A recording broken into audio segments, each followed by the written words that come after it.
السلام علیکم. وعلیکم السلام. سر کیا حال ہے؟ الحمدللہ. آپ سنیں. اللہ کا شکر ہے. سر یہ مہنگائی کی سب سے بڑی وجہ کیا ہے؟ مہنگائی کی سب سے بڑی وجہ تو بھائی میرے حساب سے تو مہنگائی کی سب سے بڑی وجہ یہ کہوں گا میں نا کہ لوگوں کی آمدنی وہ بہت کم ہو گئی ہے، اور اب حکومت کو چاہیے کہ مہنگائی اس وجہ سے کم کی جائے. پیٹرول ہمارے اوپر جاتے تو ہر چیز اوپر چلی جاتی ہے. جب ہمارے پیٹرول کو کم نہیں کریں گے، ہم ڈالر کو کم نہیں کریں گے، تو مہنگائی تو اوپر جاتی رہے گی. ابھی ابھی حال فی الحال آپ نے سنا ہی ہوگا، گھی اور تیل میں بھی انہوں نے پیسے بڑھا دیے. تو کیسے ہم مہنگائی کم کریں گے؟ اب یہ دیکھیں کہ ابھی حال فی الحال ابھی پی آئی اے کے معاملات چل رہے ہیں. آپ نے سنا ہی ہوگا گورنمنٹ پی آئی اے بے سیل کر رہی ہے. جی بالکل. تو پی آئی اے وہ سیل کر رہی ہے، ان کی گورنمنٹ ہے، وہی سیل کر رہی ہے اور وہی پرچیز کر رہی ہے. تو ظاہر سی بات ہے، میرے پاس یہ فراک لگی ہوئی ہے، اگر میں سیل کرنا چاہوں گا، میں خود پرچیزنگ کرنا، تو میں 1200 روپے کی سیل کروں گا، کیونکہ مجھے پرچیزنگ خود کرنا ہے. حالانکہ مجھے یہ آیا ہوا ہے 2400 روپے کی. تو اس وجہ سے اگر یہی کوئی اور بندہ خریدنے آیا تو میں ان کو دوں گا 4000 روپے کی. تو یہ کیسے کنٹرول ہوگا؟ ہر بندہ اپنے جیب بھرنے میں لگا ہوا ہے، ہر بندے اپنے مطلب کے لیے جی رہے تھے. ٹھیک ہے، تو یہ اگر ہمارے سیاستدان ٹھیک ہو جائے تو ملک کا نظام ٹھیک ہو جائے گا. ہمارے سیاستدان کبھی ٹھیک نہیں ہو سکتا. اس کی وجہ ہے کہ میں اور آپ ٹھیک نہیں، عوام ٹھیک نہیں ہے. یہ ایک حدیث ہے، جیسے عوام ہوں گے ویسے حکمران ہوں گے. ہم عوام ٹھیک نہیں ہے تو ہمارے سیاستدان بھی ٹھیک نہیں ملیں گے. اللہ پاک نے ہمیں ماشاءاللہ ایک خان صاحب دیا تھا، بہت زبردست لیڈر ہے. ہر کنٹری ان کو مانتی ہے سوائے پاکستان کے. پاکستان میں ان کا یہ اشر کیا ہوا ہے، ان کو جیل میں رکھا ہوا ہے، اور سارے چور باہر گھوم رہے ہیں. سارے چور جتنے بھی چور ہیں سب باہر گھوم رہے ہیں، سب ایک ایک کر کے سب لندن چلے جا رہے ہیں. ابھی اپنے حال فی الحال ایک سنا ہی ہوگا، کلپ آئی تھی کیپٹن صفدر کی نا، ایک ویڈیو کلپ چل رہی تھی مریم نواز کے جو ہسبینڈ ہیں. تو وہ یہ خود کہہ رہے تھے، اللہ کی قسم اٹھا کر کہہ رہے تھے کہ ہمیں 20 سیٹ سے زیادہ نہیں ملی ہے، یہ تو حافظ صاحب کی مہربانی ہے کہ ہمیں وزیر اعظم مل چکی ہے. اور وہ کہہ رہے تھے کہ قسم کھا کر کہ ہمیں تو عوام کے لیے ہم آئے نہیں ہیں، تو عوام ہمارے کو لائی نہیں، تو ہم عوام کے لیے کیا کریں گے؟ جو ہمارے کو لے کر آئے ان کے لیے ہم کام کریں گے. یہ سمپل سی بات ہے. عوام کو ابھی بھی شعور اور عقل نہیں ہے بالکل بھی.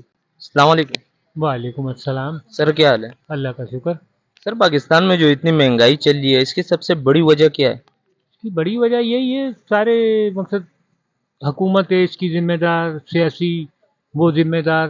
آدمی کس کو بولے، کس کی طرف دیکھے؟ آٹا لینے جاؤ وہ آسمان سے باتیں کر رہا ہے، چینی لینے جاؤ وہ آسمان سے باتیں کر رہی ہے، کچھ بھی لینے جاؤ. مقصد گھر کا چولہا ابھی اس ٹائم ایسا ہو گیا ہے کہ ہم جیسے غریب لوگوں کو گھر کا چولہا جلانا بہت مقصد بڑی مشکل ہو گئی ہے. کہ اگر ہم دوپہر کا کھانا کھائیں تو شام کی فکر ہو جائے، اگر شام کا کھانا کھائیں تو صبح کی فکر ہے. اور پھر اوپر تلے جیسے اگر بچوں کے لیے کوئی چیز لے آتے تھے یا گھر والوں بیگم کے لیے کوئی چیز لے آتے تھے، تو اب وہ حالات نہیں ہے. اب ایسا کچھ بھی نہیں ہے، کھانا پینا پورا کر لیں وہی بہت ہے. تو یہ نظام کیسے ٹھیک ہوگا؟ یہ کیسے ٹھیک ہوگا؟ یہ ٹھیک ہونے والا نہیں ہے. یہ جب تک حکومت نہیں چاہے گی، جب تک حکومت قدم نہیں اٹھائے گی، تب تک یہ ٹھیک نہیں ہوگا. اور یہ پاسبل ہے ہی نہیں، یہ ہو ہی نہیں سکتا. کیونکہ کراچی کے اندر، پاکستان کے اندر ہمارے کوئی چیز، ایک چیز جیسے آپ ایک اس پہ لے لو، گٹکے پہ لے لو. اگر ایک چیز، ایک گٹکا ہے، وہ اگر چل پڑا تو وہ چل پڑا. منشیات ہے وہ چل پڑا. اب وہ ایک چیز پیدا ہو گئی ہے نا، وہ نکل چکی ہے بھاری مقدار میں، وہ چل چکی ہے، اب وہ بند نہیں ہو سکتی. اب وہ چھپ کے بھی بکے گی، کھل کے بھی بکے گی. مطلب یہ سسٹم ایسا ہے. یہ جتنے بھی حکمران ہیں نا، یہ ان کا کام ہے. یہ اگر وہ بہتر کرنا چاہیں اس پاکستان کو، اس پاکستان کے حق میں اٹھیں، تو سب کچھ ہو سکتا ہے. ورنہ کچھ بھی نہیں ہے، تباہ برباد ہو چکا ہے پاکستان. تو حکمرانوں کو کچھ کہنا چاہو گے؟ کیا بولیں حکمرانوں کو؟ حکمرانوں کو کیا کہہ سکتے ہیں؟ کچھ بھی نہیں کہہ سکتے. جتنے بھی حکمران سب اپنی اپنی دیکھ رہے ہیں، اپنی اپنی سوچ رہے ہیں. ان کو غریبوں کی کوئی پرواہ نہیں ہے، کسی کو کوئی پرواہ نہیں ہے. غریب اپنی مستی میں مست ہوا ہے. کوئی اپنے بچوں کو مار رہا ہے، تو کوئی اپنی بیوی کو چھوڑ کے جا رہا ہے، طلاق دے کے جا رہا ہے. کوئی بچوں کو تشدد اور ظلم کر رہا ہے. پچھلے دنوں میں آپ نے پچھلے ہفتے میں دیکھا ہوگا کہ یہاں پہ وہ میاں نے 2 بچوں کو اور بیوی کو کاٹ دیا تھا اورنگی ٹاؤن میں، غربت سے. کچھ لوگ ایسے ہیں جو پھانسیاں لگا رہے ہیں اپنے آپ کو. سبھی پریشان ہیں. حکومت کو کیا بولیں؟ حکومت چاہے تو یہ نظام صحیح کر سکتی ہے، مگر حکومت نہیں چاہتی. وعلیکم. وعلیکم السلام. بھائی کیا حال ہے؟ اللہ کا کرم. آپ سنائیں. اللہ کا شکر ہے. بھائی پاکستان میں جو اتنی مہنگائی چل رہی ہے، اس کے سب سے بڑی وجہ کیا ہے؟ سب سے بڑی وجہ جو ہے نا بھائی، ہمارے حکمران ٹھیک نہیں ہے. ہمارے پاکستان کے حالات، معاشرے میں یقین مانو جو ساری معاملات جو پولیٹکس ہے نا، پولیٹکس ہی ہماری خراب ہے. جب ہمارے حکمران ہی ٹھیک نہیں ہے تو مہنگائی تو ہونی ہے، لازم سی بات ہے. عام عوام تو پریشان ہوگی.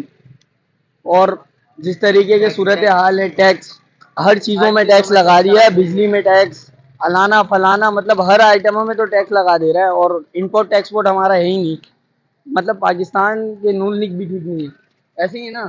تو یہ کیسے ٹھیک ہوگا؟ یہ کیسے ٹھیک ہوگا بھائی؟ ایک دن کے لیے میرے کو دے پھر ہاتھ میں ملک، پھر بتاتے کیسے ٹھیک ہوگا. اگر ایک دن کے لیے آپ کو وزیر اعظم بنا دے تو ملک حالت ٹھیک کر دو گے؟ کھانا خراب کر دے گا تیرا بھائی خان صاحب. ایک دفعہ دے. اچھا، اس کے بارے میں آپ کچھ کہنا چاہو گے؟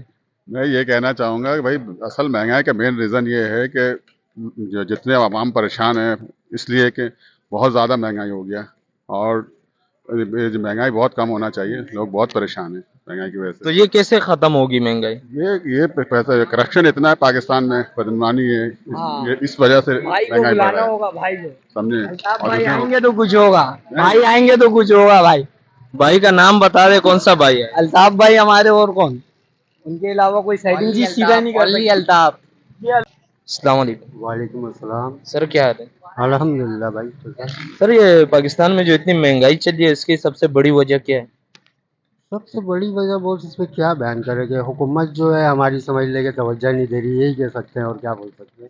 اگر اس پہ ہمارے بڑے نظر ثانی کرے تو بہت سے معاملات حل ہو جائے، لیکن یہ سمجھ لے گا پاکستان میں معاملات حل کرنے والا کوئی نہیں نظر آ رہا. پاکستان لاوارث ہوا ہوا ہے ابھی. جس طریقے سے حالات چل رہے ہیں، پاکستان لاوارث ہے، اس کا وارث نہیں ہے.